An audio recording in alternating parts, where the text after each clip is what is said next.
Doedjyd da. Mi o waith bos da the Seythen Kewsel Kernewek y wedd.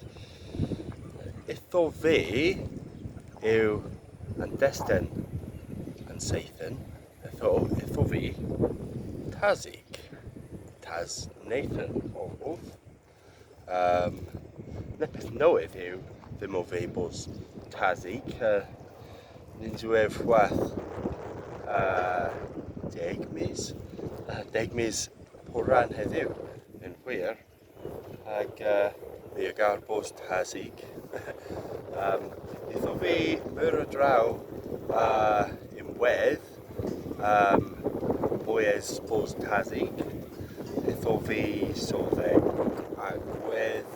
Itho fi Cerno, itho fi Kernewek, itho fi den, itho fi sgriffwr hagerol. Itho mi o waith tiel Kewsel Kernewek yn Seythen ma agos gwelys.